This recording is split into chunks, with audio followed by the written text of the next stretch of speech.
Hello and welcome to episode 2 of the Books to Last podcast, the podcast that challenges book lovers to select the only 5 books they can take with them when cast away to a mystery deserted location. This week my guest was Lauren, blogger and booktuber at My Lavender Tinted World and Lighting Lavender. We explored some epic fantasy and I got a load of great books to add to my TBR. I hope you enjoy.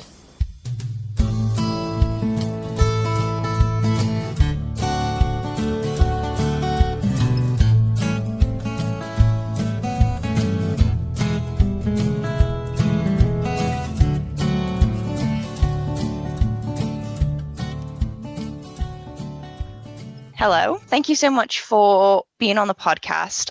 How are you doing today? I am doing very well today, thank you. And thank you for inviting me along. It's quite nice to do something a little bit different and branch out. Today, so far, I'm not really doing a lot. I have been out cleaning a horse and some goats this morning. So the rest of my day is just going to be sat down on the sofa, maybe a cup of tea and a book and just have a cozy afternoon, evening. Oh, that sounds nice. That sounds like a lot. I did a little bit of work on a craft project for a friend, sewing and getting very angry with my mini sewing machine. Damn them sewing machines. Yeah, that's what Sundays are for. The nice, easy days. Yeah.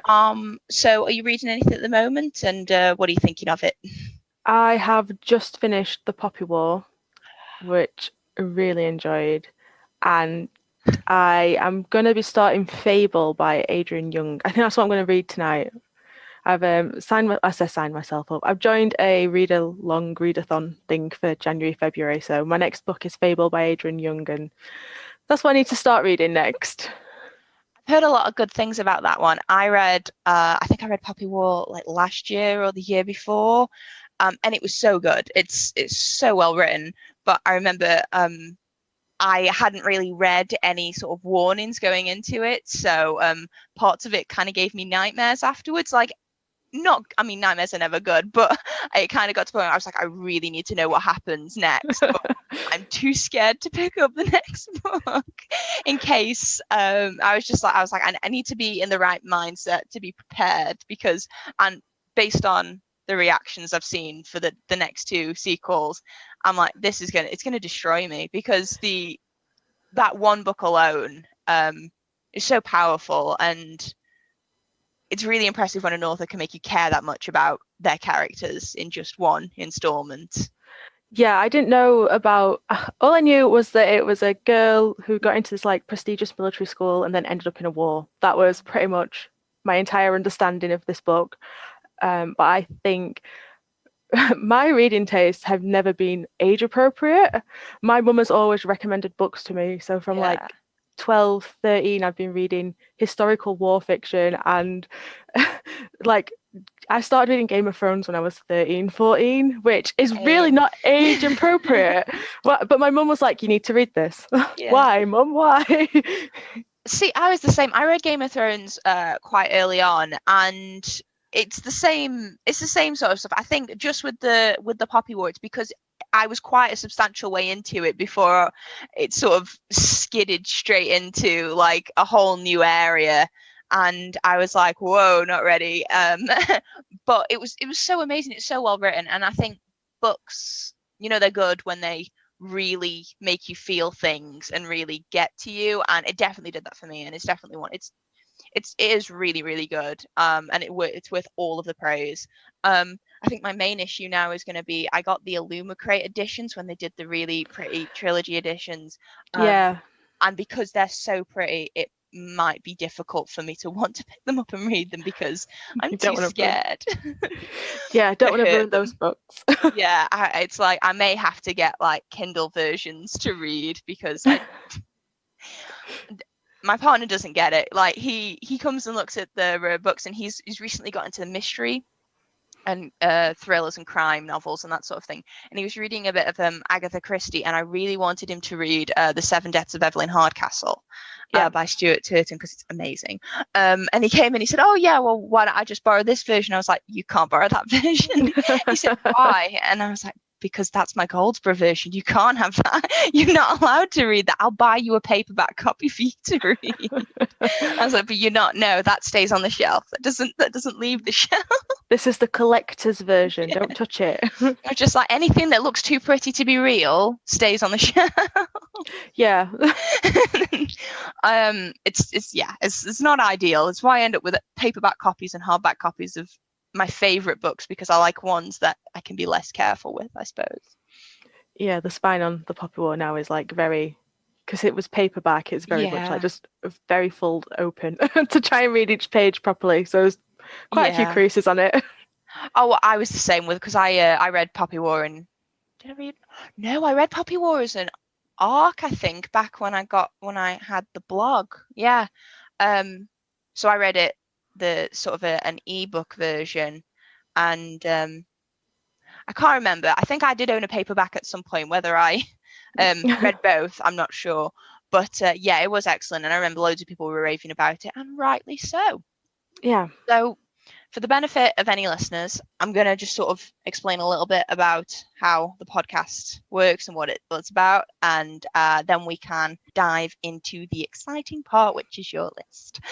I'm so excited. Okay, so the podcast is basically a bit like Desert Island Discs, which for anybody who doesn't know is a BBC show where celebrities and people pick the music and the soundtrack of their lives and the only songs that they could take to a desert island. This is a bit different. So instead of music, you can pick 5 books that are your all-time favorite books you could read over and over again, and they're the books that you're taking with you to your remote location, which you're actually allowed to pick. There are a few sort of little rules, mainly that compilations and full series are multiple books, so they don't really count, and wherever you live or choose to live is completely equipped with all of your needs, so you don't need sort of raft building manuals or first aid guides unless you really like them. And the books can be literally anything. They can be non-fiction, novels, anything you want. It can be a real mix if you choose to be. So what would you like your deserted remote location to be? I think last time we had a cabin that was next to the woods, but also the beach, but also mountains. So you can create your own geography if you wish. But yeah, other options: deserted island, wood, mountains, space, anywhere where you'd love to just cozy up and read books. See, I think this would probably be like a cabin in the woods sort of thing, just somewhere kind of remote, but I enjoy going out on walks and hiking, so I'd want to have like somewhere where I could still do that, like maybe in the mountains, but like a foresty mountain. I keep thinking of like it being Snowdonia in North Wales. I love that area of the world, so probably like a little cabin or a little cottage around there somewhere. Sounds ideal. My biggest thing whenever someone talks about the iconic Castaway to a Desert Island was, I hate sand. I don't want to go to a desert island. Excellent. Yeah. So you're going to a forest, cabin, mountain, and you are taking 5 books. So what is the title of your first book? I'm going to have to get my list. I wrote a list of all these so that I didn't forget, because there's so many books. I had to write them down so I didn't choose something and then change my mind. But the first one is Jurassic Park by Michael Crichton. Ooh. It's one of my all-time favourite books, and I recently reread it. Excellent. Well, for the benefit of anyone listening who might not have heard of Jurassic Park, what's it about and why have you chosen to take it with you? So Jurassic Park is a story based on a company called InGen Corporation, who have found a way to clone dinosaurs, but unfortunately their investors are a little bit scared and a little bit anxious, so they want someone to go and vet the island out to make sure the dinosaurs are safe and there's no issues. And there are issues. It's the easiest way to put it. But no, I just love the book so much. I think I first read it when I was about 15, and it's so different to the film, just so wildly different that I sat reading it going, oh, this would be a really good film. And I had to take a second to pause and go, wait a minute, It is a film, but it's just so good. I just absolutely love it. See, I did not know Jurassic Park was based on a film, and now I'm filled with curiosity to read that because um I've watched the Jurassic Park films. I am too realistic for my own good, even given how much fantasy I read. I watch those films and I say, well, they're extinct for a reason. Why did they not see this coming? Yeah, so in the book, the pretty much they want it to be like a theme park, but the dinosaurs are like real live attractions, Yeah. but it's still in a theme park setting. So they're trying to behave as if they don't have free will, they don't have their own ability to like breed and all that Mhm. jazz. And I think it's partially arrogance and short-sightedness because I think, oh, what's the line? There's actually a line that they took from the book and put in the film. It's like you never stop to think what if what you're doing should be done. You were constantly just doing it and doing it. You never just Yeah. stop to think why. Like, should I do this? And Yeah. that's the problem. They was too busy seeing it as a challenge of, oh, is this actually possible? That they never thought, maybe there's a reason we shouldn't do this. Yeah, it's interesting because obviously there's all sort of moral and ethical conundrums around science and development and that sort of thing. And it's really interesting to see it posed in such a sort of fantastical way because dinosaurs, even though I mean, it's been millennia, people still now are just completely fascinated with them. I have a cousin who, I mean, he reels off the names of dinosaurs to me all the time and tells me about what they can do. And it's really fantastic. I really didn't know it was based on a book and I really want to read it. No, I always recommend it, and I love it that much that I've actually got a version in French and a version in Spanish as well, because I studied French and Spanish as a degree, and I love it that much. I was like, it'll be a great way for me to read in a different language because I actually really enjoy the book and I know it that well that I can sort of reason out the words. Ah, that's so impressive. I've always wanted to be able to read a book in another language. They say one of the best ways to learn is like to pick your favorite book that you've read over and over and Yeah. read it in a different language. That's awesome. Okay, so Jurassic Park. What is your second book?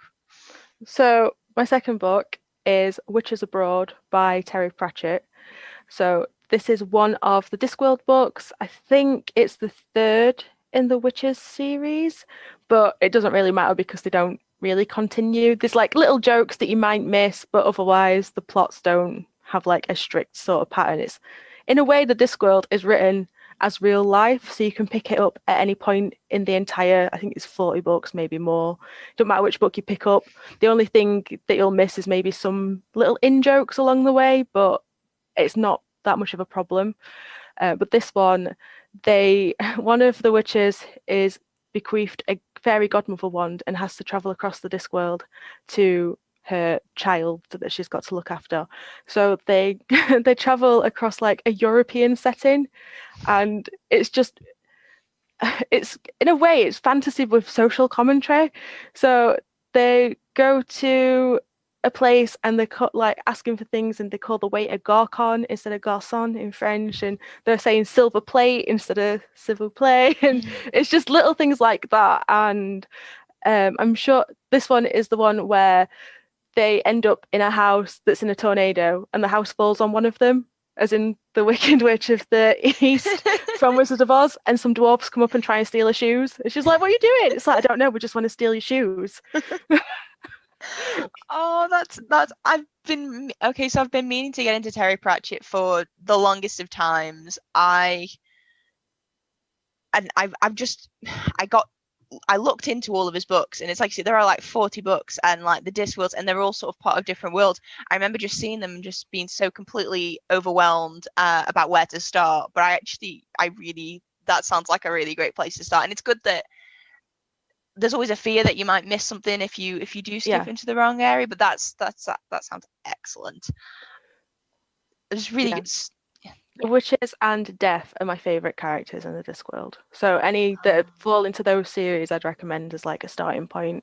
I'm like vague, so I'm sort of vaguely familiar with the plot of Good Omens, Yeah, sort of vaguely, and I do have a couple of Pratchett on my shelf because I think Waterstones and probably other bookstores, but Waterstones specifically sell these nice collected editions that all Yeah. match. And I bought two of them. Oh, and The Color of Magic, because I had a childminder who had me watch a film of that, and she loved Terry Pratchett as well. Yeah, that's the first book in the entire series. So that is the first Discworld book that he ever Oh, wrote. And a lot of people say not to start with it, but I read them because they were on my mum's bookshelves. I remember the first time I tried reading The Colour of Magic, I was 8. I don't know what it is with me just trying to read really age inappropriate books. I think I eventually read it when I was 12, so a couple of years different. But I read them in order of when they were published because my mum had them in her shelves in order of publication rather than in the Yeah. sets. So I really enjoyed it, and I liked the concept of Rincewind, the Cowardly Wizard, trying to Yeah, trying to do a tourist guide of the Discworld. I see. I found that I like barely remember the film. I was probably maybe like 8 years old myself when I saw it. But I do think, especially when you're that age, and when you sort of start heading towards secondary school, a lot of the books that are marketed towards your age can have a habit of talking down to Yeah. how the level that you think you are as a reader. And I think a really good example that's been pointed out to me recently for sort of young adult books that are actually really complicated and like demonstrate that people should underestimate children's ability to understand complex plots is his Dark Materials, because apparently it's an incredibly complicated world. Oh yeah, um, it is. but it's aimed at that age group, and they Yeah. don't struggle with it in the same way a lot of adults might. Yeah, my friend first read his Dark Materials when we were like 9 or 10. I remember reading the Amber Spyglass even in primary school, and I thought we had it. It looked like a cover that I recognized, and it Yeah. wasn't. And I made my mum buy it for me so I could read it. And It's great that you guys get to like share a bookshelf. I'm one of like one of the only readers in my entire family, so I sort of just talk about books and they sort of just look at me blankly because they don't really read very often. But my nan was the reader in my family, really, and she's like really into Agatha Christie and that sort of thing. So yeah. and Harry Potter was one of her favorites when she was younger. I've recently got her into like young adult books, which is funny. She loves The Hunger Games. um, You wouldn't expect it, but no, and she had The Hunger Games, Twilight. I lent her a bunch of like just YA series, just going, I don't know if you'll like these, but yeah, why not? And she just loved them because they were just interesting. They were different to everything else she'd read. But yeah, really interesting. Okay, so second book is Witches Abroad by Terry Pratchett. yeah. That's a great name also. Okay. Next book number 3, in no particular order, of course. Even though I've definitely wrote them in order. Fair enough. I think that's just part of who I am as a person. I was like, no, which books do I like the most? Although, to be fair, I could have probably chosen 20 books, and I'm really difficult to narrow it down to just 5. Yeah, I think when I was like, oh, they don't need to be ranked because someone asked me, and I would struggle picking 5 books, let alone ranking those 5 books. So I'll make life a little bit easier for everyone. Okay, so, yes. So my third book is Jimmy the Hand by Raymond Feist. This is one of which one is it? I think it's the Rift War, Legends of the Rift War books, which is part of the 30-book Rift War saga that Raymond Feist has written. But Jimmy the Hand was my favorite character in like the first. So they're all written in trilogies. So the first couple of trilogies, this character appeared in there, and he was one of my favorites. And that's why I've chosen this book, because I could just read about that character all day. It was my first book crush, my first full-on book crush, and even to this day, I'm like, oh, I just love Jimmy. You have to. You have a special place in your heart for the first fictional book character you like.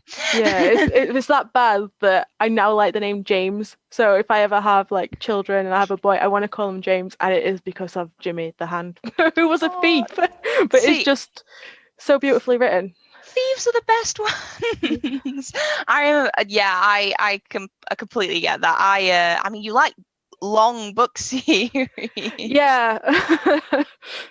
I don't think I've I think yeah, no, I don't think I've ever read quite that long a book series, but that's yeah, I think characters especially, I like book series that sort of explore different characters within books as well, because I'm quite character driven. The plot can be sort of meh. If the character's amazing and the development's good, I'm along for it. For me personally, I can accept a slightly less exciting plot for a really good character. Yeah, so the entire Rift War saga is based around one character, but it spans over, I think it's a couple hundred years. Um, and it's actually a set of books that Raymond Feist wrote based on a sort of Dungeons and Dragon game that is him and his friends made up at college. So he built a backstory to the game. So this entire book saga is just their backstory to this game they used to play like 50 years ago. And they are very character focused. It's sort of like a portal fantasy with magic elements and dragons and elves, but different types of elves. And it has sort of like a medieval European setting, but then because it's a rift war, the portal element is a rift within like time and space dimensions, and the country world that creates this rift is sort of like a Japanese style of culture, and it's sort of like a mashup between a Japanese like medieval culture against the European medieval culture. Sounds amazing. It Sounds is really, really really like. good. It's intense. I think there's only 3 books out of the entire saga that I've not read, and they came out quite recently. He's been writing it since the 80s. It's just been an ongoing sort of Well, books it's that you're good that just he waiting for them to actually come out. brings books out. He's not like some other high fantasy authors we know who wait Yeah, 9 years and still don't bring you the next book. yeah.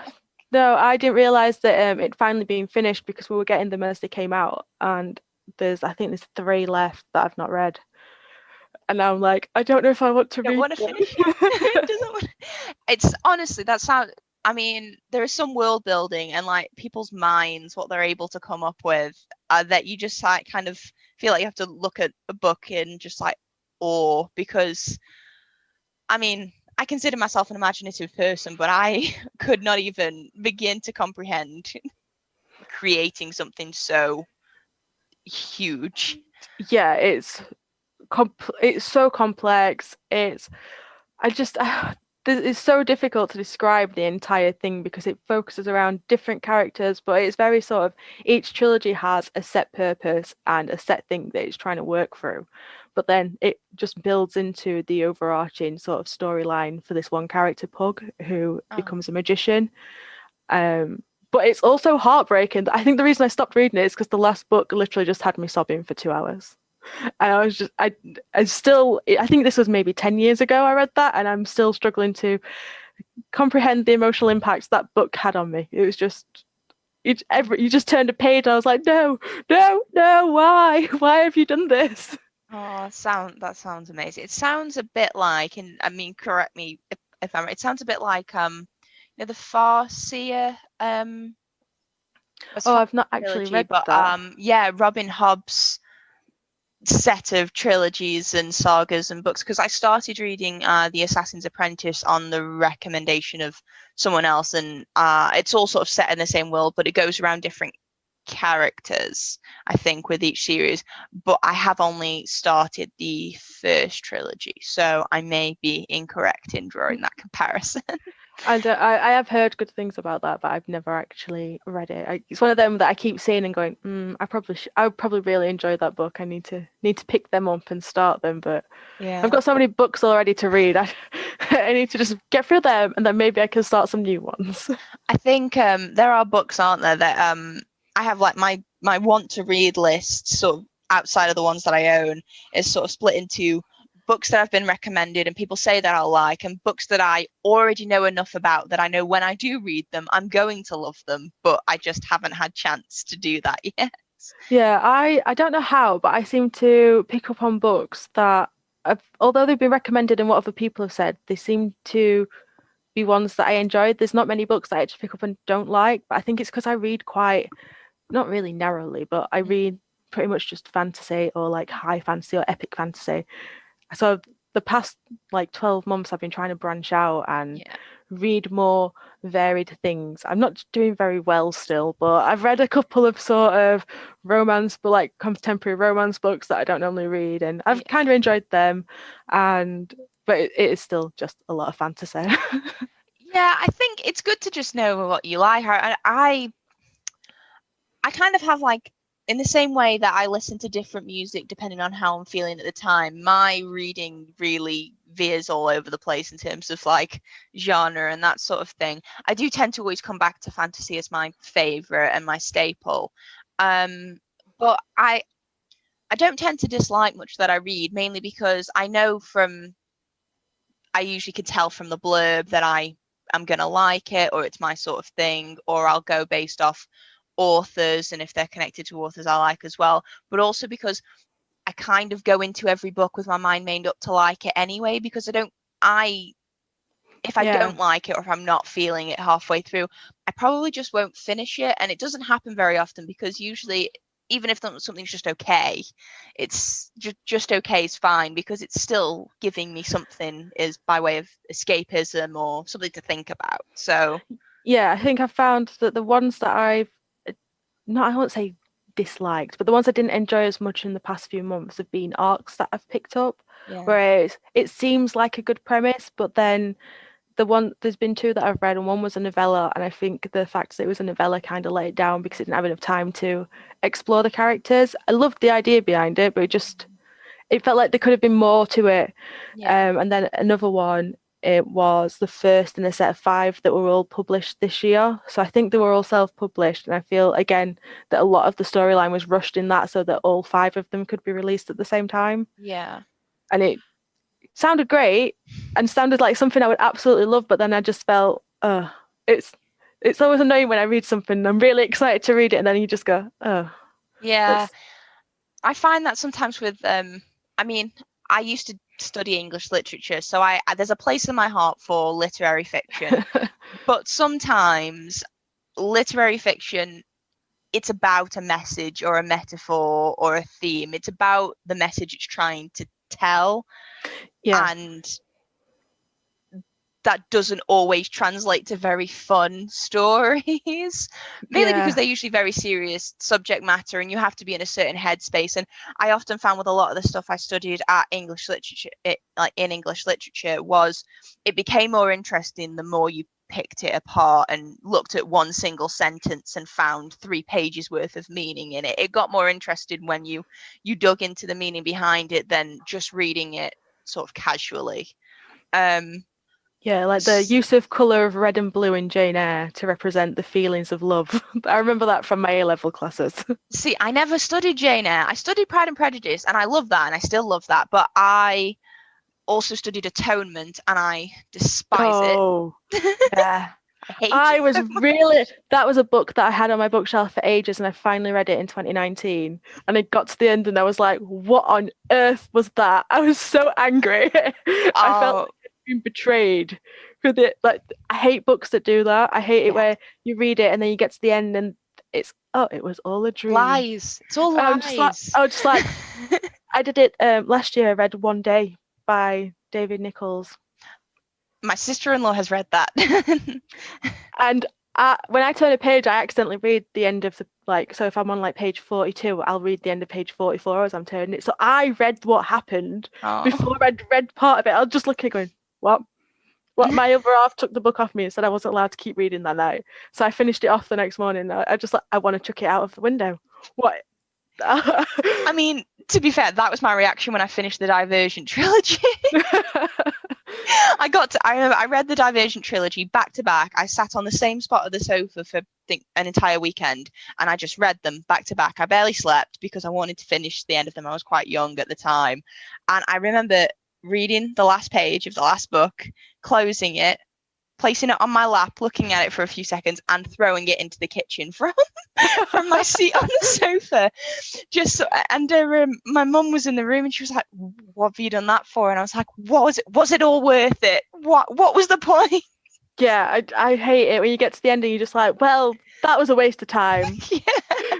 That was my initial reaction. I can't believe I've just spent however, I think it was like 5 hours maybe reading it. It's not a long book. I was like, I've just wasted 5 hours of my life I cannot get back. Yeah. I think I mean, if you want to play devil's advocate, they are supposedly quite good books for making you feel so strongly, because if it was rubbish, you wouldn't feel anything.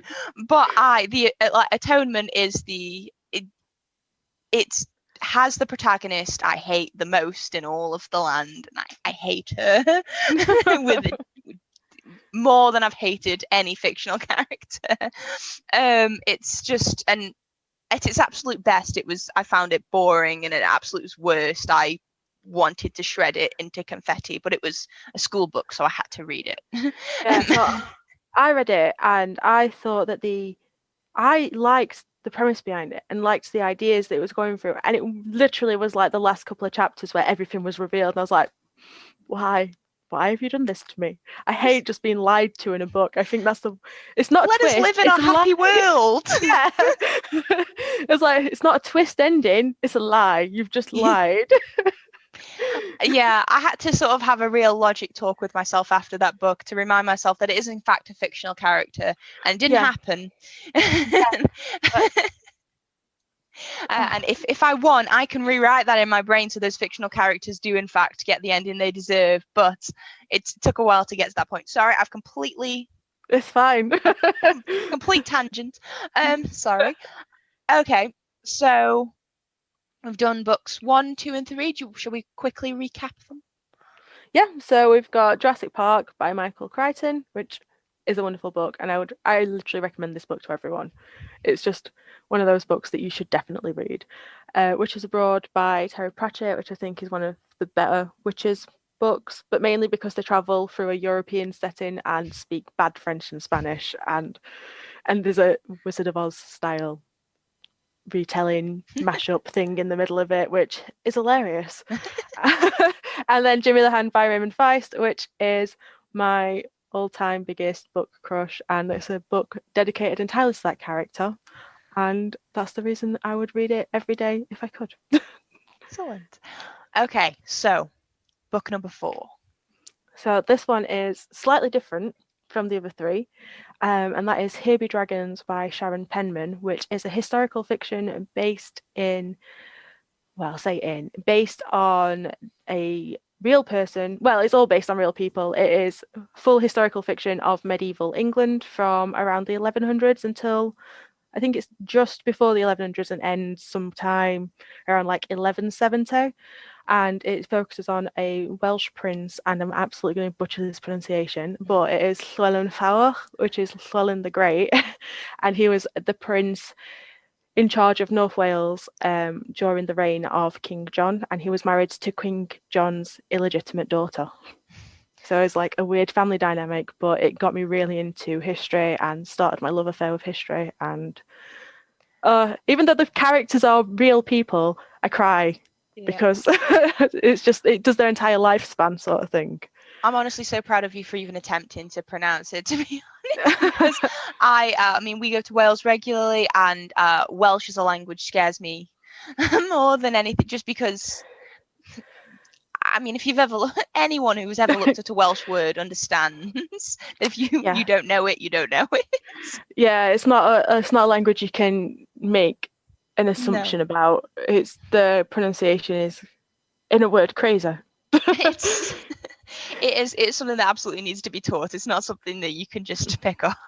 No, I lived in North Wales for 3 years, and I can say ein pund, which is a pound, osgwellic yn fawr, which means please, and araf, which is stop, and that's on the roads. Yes, I was like, I know that one. And I don't think I'm pronouncing it right at all. No, it's a hell of a language. I have so much respect for everybody who can speak it. That sounds, I mean, I recently have started exploring historical fiction books that I want to read. They now have their own section on the shelf. Yeah. Of books that I want to read. I don't think I've heard of Here Be Dragons, but it sounds amazing. And even when you know they're real characters, it's still, when you form an attachment. I remember to be fair, very liberal with the facts, not really based on the real people. But Rain, which is about Mary, Queen of Scots, played havoc with my feelings, even though I knew that they were being incredibly dramatic with great portions of that story. It's historical fiction's really really. I've always enjoyed history, and I recently started listening to a history podcast called You're Dead to Me, which is by one of the guys who works on horrible histories, and it's very funny. And Oh my God, I'm going to have to read that. I love horrible histories. yeah, Greg Jenner, who works on horrible histories, has a comedian and historian on with him, and they discuss a topic or a person or something from history, and then they tell you the whole story, and there's a little quiz at the end, and they make jokes about it. So they've done like the history of chocolate and the history of football and general elections, but they've also done, like, I was listening to Agrippina the Younger, who was Emperor Nero's mother. That was the most recent episode, and they've done some other people from history as well. So It's cool. very good, a very good podcast, highly recommended. But yes, there's all sorts of periods of history that I'm really interested in. I really feel like I need to explore the monarchs around the UK more. So Sharon Penman, I think she's got 10 books that span sort of from like Henry II up to the Tudors. So like pretty much it's an entire dynasty. It's the Plantagenet era of the UK. So like Richard Lionheart, Prince John, who was actually a king as well, and like Edward so it does the War of the Roses. Them books broke me as well. Even though you know that these people are already dead, just read, because Sharon Penman is an American, but she's got, I think it's an MA in history. So her books are actually really, really close to the historical facts. She takes artistic license to create like the conversations people have. And if something like the source doesn't quite add up, she'll like just weave it a little bit, but everything that like the majority of the stuff in there is 100% real. So you get even more of an attachment. Yeah, so it makes it worse because it's like, oh no, don't you know what's going to happen. Yeah, there was one point, there's a character, it's called Bran, and he was one of Simon de Montfort's sons, and he ends up with an illness. And I'm like, no, don't die. And I'm like, I already know he's dead. Yeah. Just going, no. And he died. And I was like, no, why? My partner has this thing that he does as a joke. Whenever anyone's watching any TV show or any film, if he walks in the middle, he'll pretend spoil it, where he says, they die in the end. And they go, you don't know that, you haven't seen it. It's like, everyone dies in the end of life. And that is literally something that whenever I'm with historical fiction, it's like, I know what's going to happen. It's like when I got to the end of Rain, when I was watching Victoria, when I got to the end of any period drama ever that's actually based on real royals, I'm like, you know how this, why are you surprised? Why are you getting upset? You know how this has to end. Yeah, it's one of them things. But no, if you want to get into sort of the kings and queens of the UK, sort of from inception, from William the Conqueror, Sharon Penman and Elizabeth Chadwick are really good. They stick quite closely to facts, and their stories are really enjoyable to read. Those are the ones I enjoy the most. There's also Philippa Gregory, but I don't like her books. I was just about to say, I've heard a lot about Philippa Gregory in that general genre, but I've never had the urge to pick up one of her books, I think. And I just think it's because I'm not well read in that area. But I got 2 books for my birthday a few years ago by her, because a lot of people know that I enjoy reading, and that I enjoy reading that sort of period. And it was a period I'd read by Sharon Penman, and then I read these ones, and I was like, I don't like how you've done this. I don't like how you've made these characters. Yeah. I don't know how you, just the way she'd, like, the personality she'd given them. I was like, I've already got my idea set now from what I've already read. I don't like what you've done. I think that's, I mean, with historical fiction especially, and just history in general, one of the things you sort of learn when you're studying it is how to analyze biases. And basically all source material is subject to the person interpreting it. And it's quite interesting because they talked about it on the most recent episode of You're Dead to Me, because they've obviously got the three most reliable sources on Roman history were all written 50 to 120 years after everything happened, and they were Yeah. all written by misogynist men, which is why all of the women in it are really poorly portrayed. So when you've got sort of source material, but then when obviously with historical fiction you're layering your own sort of sheen of character and filling and sort of bringing it to life, it's never going to be the same person to person. I imagine if you fall in love with the character from one person's perspective, there's just no going back from that point. Yeah, I think that was the main issue, but I just don't recommend her books. Just not. I don't know if it's partially how she did it and just her writing style, but it's just not one that meshes well with me. So each to their own. yeah. So Here Be Dragons by Sharon Penman. Sharon Penman. Our fifth and final book to add to your little anthology is actually The Poppy War by R.F. Kuang. I loved it that much that I want to read it already. I want to reread it again. It's a newbie. It's made such an impression. It's so recent. It's literally the most recent book. I think the first one was so Jurassic Park was released in 1990, 1991, which is abroad was sometime again around 99, like 90 to 95. Jimmy the Hand between 85 to 90. Sharon Penman's book was in the 80s, and then 2018. It's the most recent book that I've read that I think I would just read over and over again. I think it was the complexity of the language, and I keep saying this to my other half, but it's a dense book in the sense of there's so much to it. So usually I read quite fast, and it took me an hour and 20 minutes to read 60 pages because it's just got that much in it. Yeah. And that much to it that I think you could probably read it 10 times and pick up on different things throughout.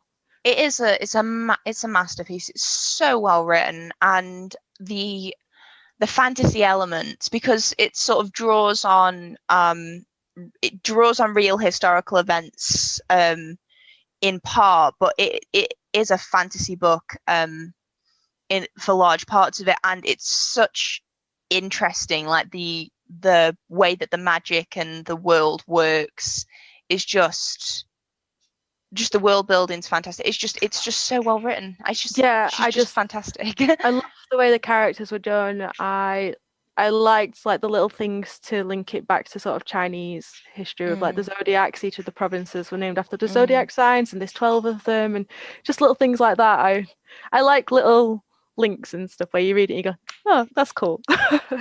Yeah, it's an excellent book, and it's well worthy of a place. It is so good. I feel like I need to reread it before I start reading the sequels, but yeah, I'm trying not to buy the sequels, but I don't know how long that will last.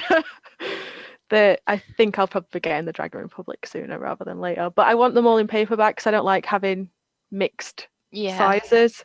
It's one of those things where you put them on a bookshelf and then they're all different sizes. And I'm like, why have you done that? The Dragon Republic is released in paperback to match, but the Burning God hasn't yet. I'm quite lucky. I don't get ruined by spoilers. I'm happy to read a book even having had parts of it spoiled for me, which is a good thing, because I've seen several spoilers for sequels to the Poppy War on social media, although to be fair, they're all ones that I'm actually happy about, and they make me feel better about going into the book. Yeah, I've not actually seen any spoilers for the Burning God, but I know that a lot of people they say they're disappointed with the ending, but they know it couldn't have gone any other way. Yeah. So in my head now, I'm like, oh no, what are they doing? What does that mean? And then everything that I've read, I'm like, okay. So I've got my own opinions of what's going to happen, and now we'll have to see if that is the case. But I have no idea. Yeah. It's always difficult because you always have the way you want the books to end, and the way they need to end realistically. Yeah, there's that whole you'd like happy endings and for everything to be great, but the entire setup of this world, I don't think it's going to be a happy ending. I'm pretty sure that the ending of The Burning God is going to be one that you feel like someone's just punched you in the gut. Yeah. I remember feeling that way with Game of Thrones because I kind of got to the point where I'm like, well, these people are going to fight and they're teaming up, and all of my favorite characters are on different sides. So there's going to be no satisfactory ending where they all get to have the happy ending because they're all against each other. And then none of that really matters because the world's going to end anyway. Yeah, no. Yeah. With the Game of Thrones, George Martin's wife's favorite character is Arya. Yeah. So if Arya gets killed off, was my entire thinking was if she ever gets killed off, that's because George and his missus has had an argument.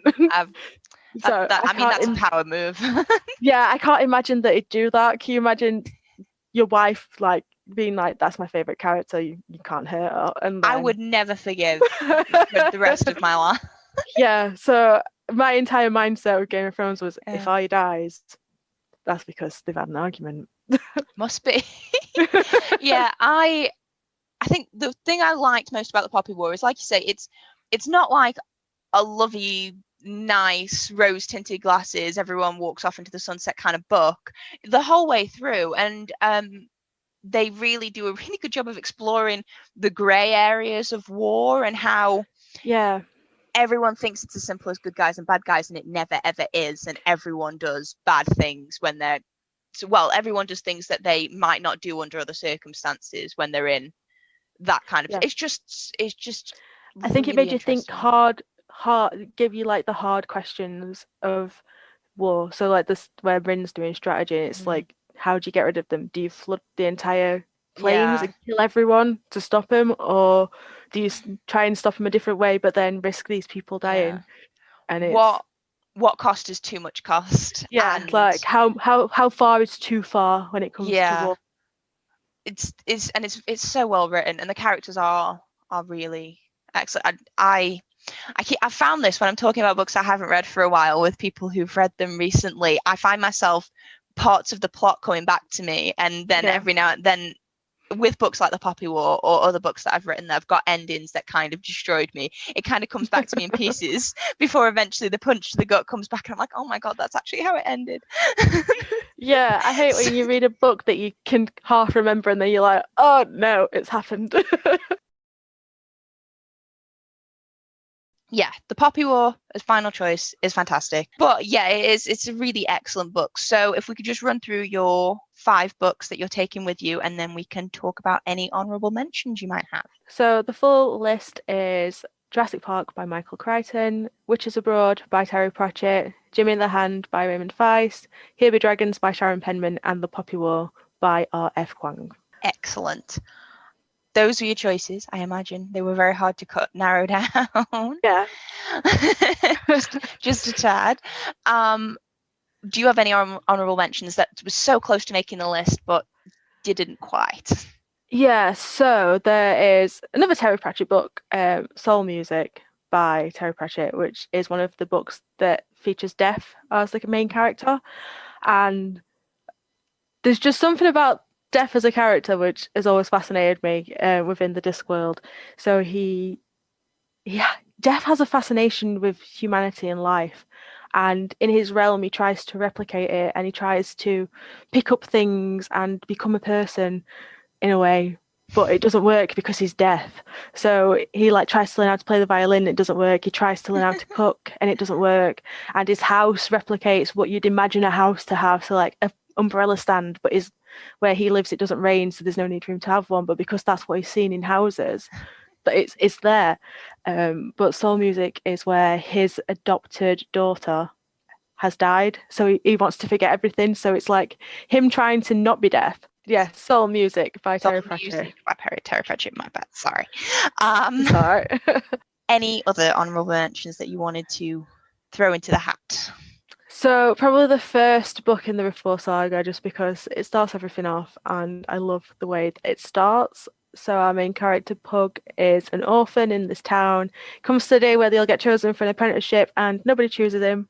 So he's a little bit down. His friend is chosen to be a blacksmith, I think.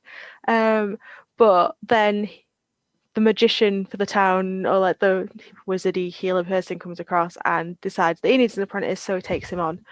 And so he starts learning some magic stuff, and then he accidentally gets kidnapped through the Rift War and taken to like the Japanese style culture, and is indoctrinated into their magic style. And the entire saga is pretty much based on this character, and it's sort of like his origin story. And Yeah. I think it's such a good book. It's in some editions it's split into two, so I think the full book on its own is like 1,000 pages. So I was looking at books that were really long because I was like, if you can only have 5 books, you might as well have ones that'll take a while to read through. That's good So, logic. yeah, like I've read a lot of books that are really long, so I'm sure I can find some that I'd want to read. And just because I love the way it is, and the introduction to the elf creatures in this world, and Yeah. just the magic elements, there's just something about it that I've just, even now, I think it's been half my life since I started reading them books, and I still love them just as much today. The first installment is always really special, isn't it? Because it sort of sets the scene and that sort of thing. Yeah. Any others? I think those were the main ones. To be honest, any of the Discworld books that had death in are my favourite. Yeah. I read The Hogfather for Christmas because it's a Christmas themed one. So instead of it being like Father Christmas, it's the Hogfather. And it's not Christmas, it's Hogswatch Night. I think I might read that next Christmas. So if I've heard it, it's a Christmassy book. So I'm always looking for themed reads. Yeah, it's really good. It's the belief in the Hogfather is disappearing, so Death decides to become the Hogfather to keep the belief going. So he's like going around and leaving sooty footprints in people's bedrooms, and he bumps into his granddaughter, and she's like, "What are you doing here?" And he's like, "I'm the Hogfather." And she's like, "No, you're not. That's Sounds sick." like Nightmare Before Christmas, but like. Yeah, instead of him taking it, like stealing it, he's literally trying to help keep it alive. And she's like, "What are you doing?" He's like, "I'm being the Hogfather." And she's like, "Do you know how sick that is? You're dead." That's awesome.